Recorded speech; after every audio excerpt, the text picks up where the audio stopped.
जन्म दुख, कर्म दुख, पाप दुख, पुनः पुनः।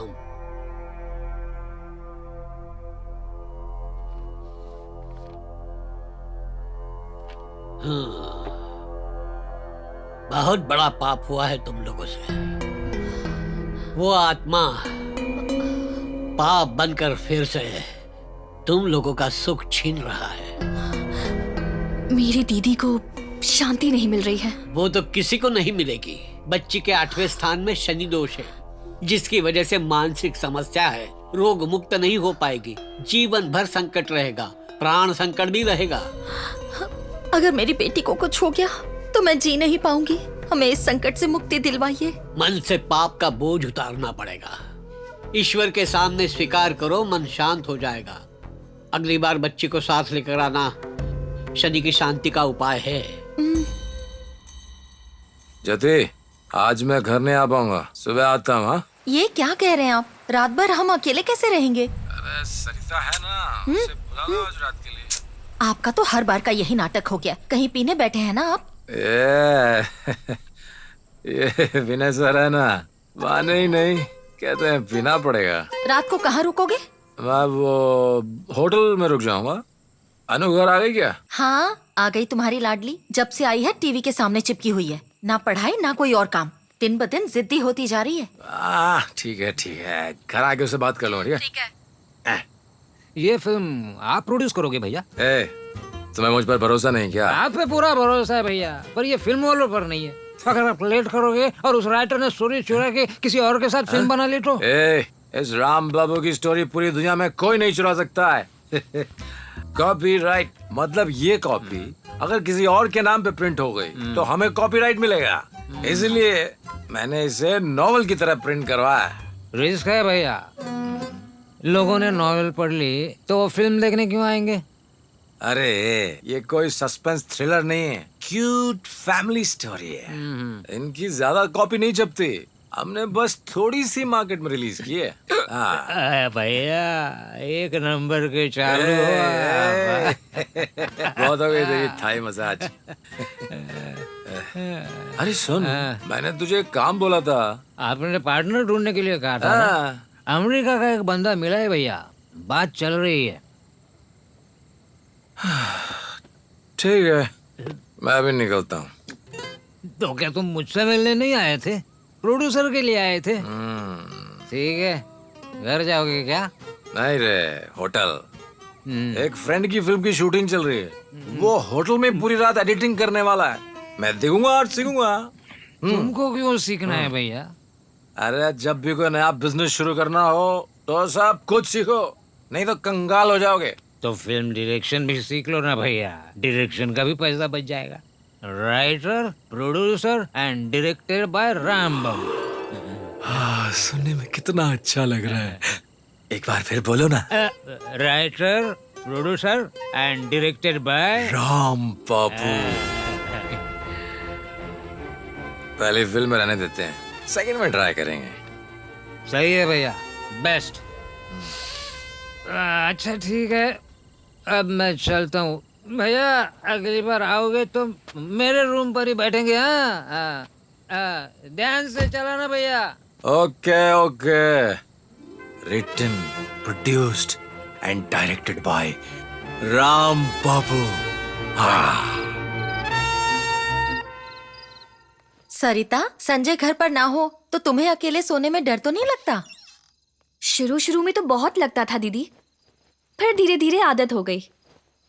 वैसे भी जब आपके पास खोने के लिए कुछ ना होना दीदी तो डर नहीं लगता।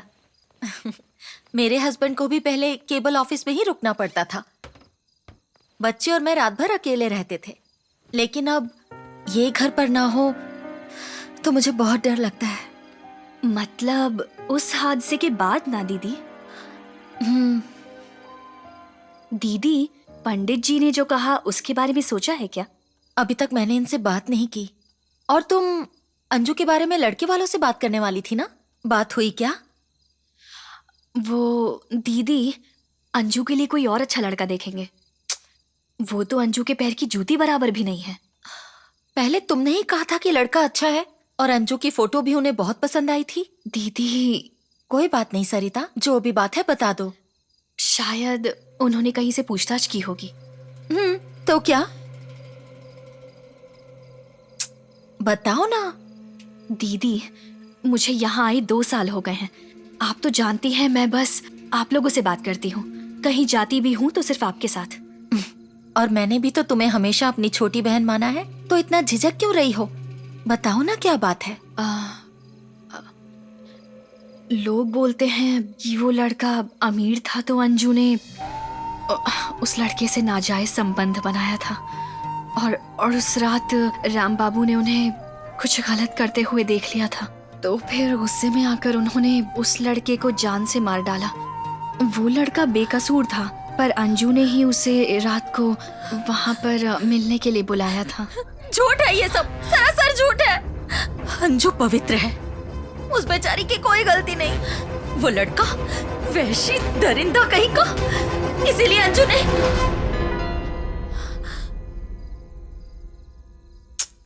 दीदी मत रोइए, बस इसीलिए मैं नहीं बता रही थी। जो लोग मेरी बेटी के बारे में ऐसा कह रहे हैं उन्हें शर्म आनी चाहिए।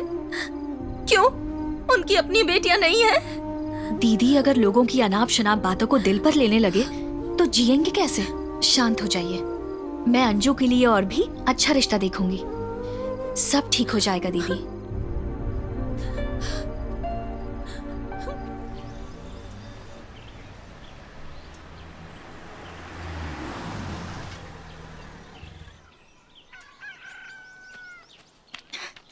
भैया। ज्योति जाग गई क्या? हाँ, थोड़ी देर पहले ही। ये चोट कैसे लगी? संजय, तुम जैसी बीवियां ही उन्हें माफ करके अपने सर पर बैठा लेती हैं। मेरी मानो तो जाके उसकी कंप्लेन करो, बाकी पुलिस खुद देख लेगी। अब तुम जाओगी या मैं जाऊं? पता नहीं पुलिस वाले उसे कितना बुरा मारेंगे। कुछ नहीं होगा, मैं कह रहा हूं ना। ठीक है भैया। ठीक है, जा। अजीब लोग हैं। कॉफी बना दूं? नहीं, दूध ले आओ। ओ, हैंगओवर उतरा नहीं? अरे, अब तक मुंह से खुशबू आ रही है।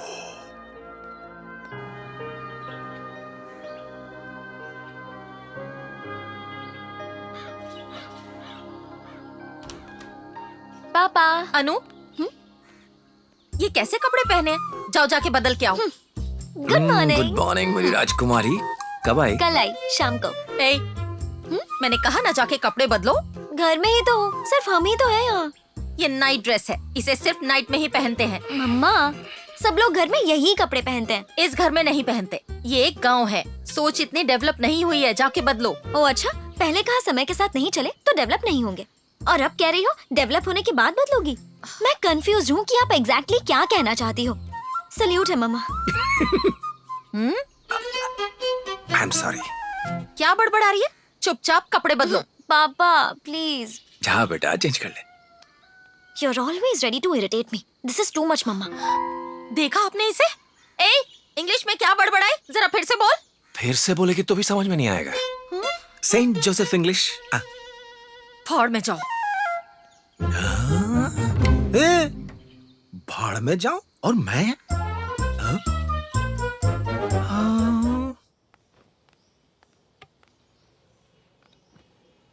ये क्या अपने लिए सांबर लेकर आई?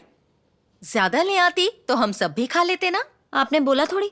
तुमने कौन सा पूछा हमें? मम्मा, आपको सांबर चाहिए? मैं ले आती हूँ। नहीं, रहने दो। आपको चाहिए पापा? नहीं बेटा। तो क्या प्रॉब्लम है?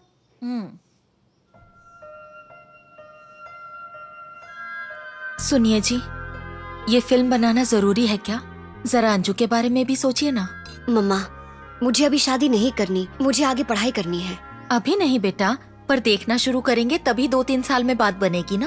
पापा, ग्रेजुएशन के बाद मैं नौकरी करना चाहती हूँ। आप उसके बाद मेरी शादी के बारे में सोचिए। तू टेंशन मत ले बेटा, अच्छे से पढ़, फिर मन चाही जॉब कर। शादी भी तेरी मर्जी से ही होगी। मेरी बात तो सुनिए। इस बारे में मैं तुमसे आराम से बात करूंगा। पापा, हमारी फिल्म का हीरो कौन है? अभी तक फिक्स नहीं हुआ है। विजय देवरकोंडा को कास्ट करना। उसका लिप लॉक सीन ना सुपर हिट होगा। ए चुप कर। इस बारे में आज के बाद कभी बात नहीं होगी।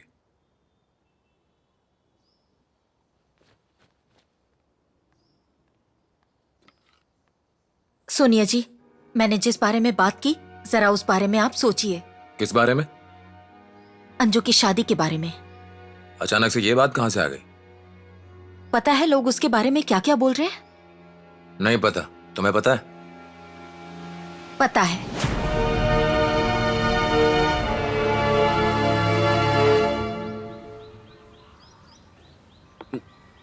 राम बाबू के केस का क्या हुआ सर? अरे होना क्या है, वो बहुत चालाक है। पुलिस वालों को पिछले 6 साल से बेवकूफ बना रहा है। केस बंद हो गया क्या सर? हैं? बॉडी अभी तक नहीं मिली है तो केस बंद ही समझो। सही कहा ना सर? तुम्हें क्या लेना देना? इतना शौक चढ़ा है तो खुद ही केस सॉल्व कर लो। बाकी भाई एक चाय बोलो तो।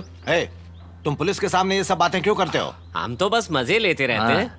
राम बाबू के हम फैन हैं। अरे आपको नहीं पता क्या, वो हमारे गांव का सुपरस्टार है, सुपरस्टार।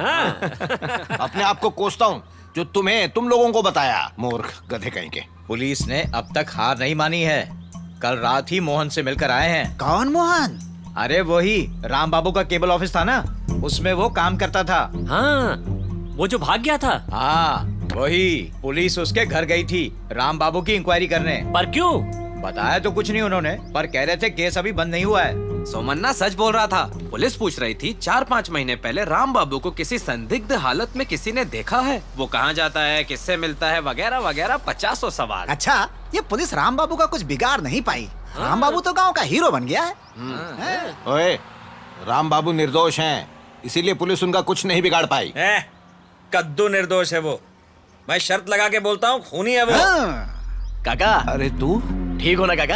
अरे जनार्दन, कब आया? सजा पूरी हो गई? अच्छा बर्ताव किया ना तो मेरी सजा कम हो गई। सीधे यहीं आ रहा हूँ। चाय पियोगे? हाँ पीऊंगा ना। ए रघु। जी साहब। बेटा एक चाय ला। साहब। अरे इनाम मिलेगा, गवाही देने जो भी आएगा उसे इनाम मिलेगा।